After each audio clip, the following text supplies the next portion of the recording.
Hello दोस्तों, स्वागत है आपका हमारे YouTube channel Shri Sai stenography पर। यहां पर हम स्टेनोग्राफी हिंदी के प्रशिक्षार्थियों के लेखन गति में वृद्धि के लिए प्रयत्नशील हैं। कृपया अपना अभिमत कमेंट बॉक्स में अवश्य प्रदर्शित करें ताकि हम आपकी आवश्यकता अनुसार आपकी सुविधा युक्त और भी नए नए डिक्टेशन प्रस्तुत कर सकें। तो चलो दोस्तों, आज का डिक्टेशन स्टार्ट करते हैं।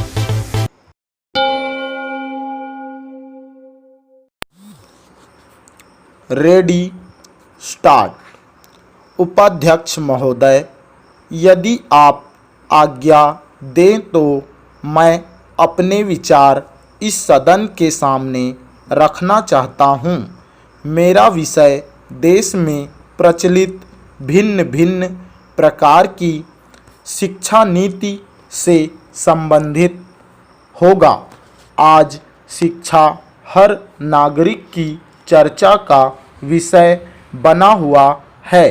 सरकार ने देश के शिक्षा ढांचे में जो परिवर्तन लाने का प्रयत्न किया है, क्या यह सचमुच देश की आवश्यकताओं को शिक्षा क्षेत्र में पूरा करेगा?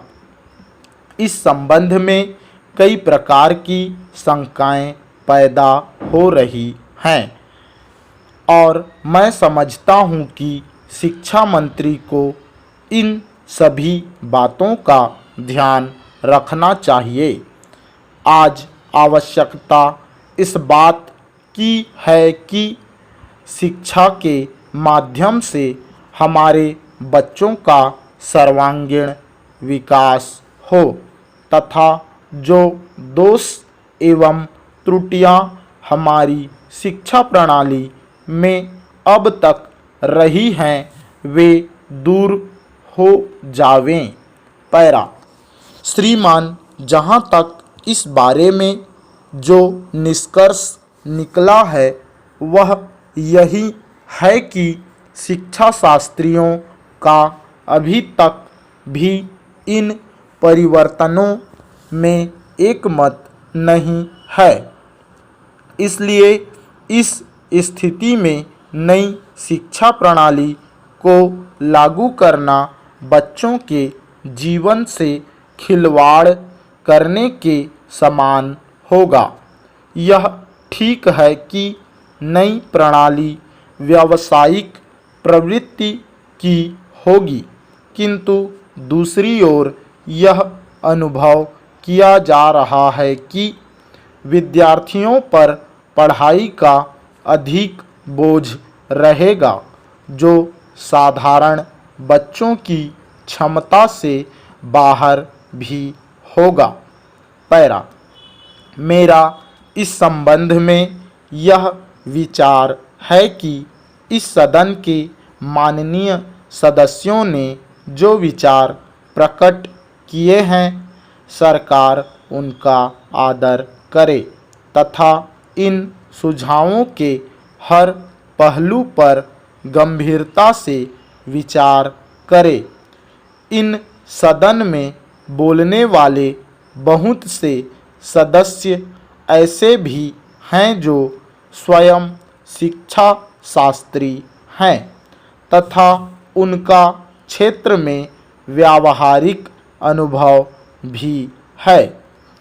शिक्षा मंत्रालय को उनके इस अनुभव का अवश्य लाभ उठाना चाहिए ताकि हर प्रकार से सुधरी हुई एक ऐसी शिक्षा नीति हम देश में लागू कर सकें जिससे सभी उद्देश्यों की पूर्ति हो। इसके अतिरिक्त मैं समझता हूँ कि जो भी सदस्य एवं शिक्षा शास्त्री इस योजना से संबंधित हों वे कोई भी सिफारिश करने से पहले भारतीय समाज बच्चों के स्तर तथा अन्य कई प्रकार की उपलब्ध कराई जाने वाली सुविधाओं का अवलोकन कर लें। पैरा। मान्यवर, इस विषय पर मैं और भी खुले दिल से विचार रखना चाहता था, किंतु समय का अभाव है, अतः मैं अपना भाषण यहीं समाप्त करता हूँ।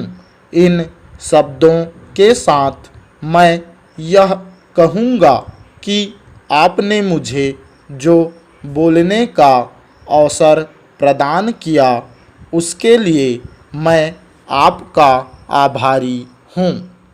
स्टॉप।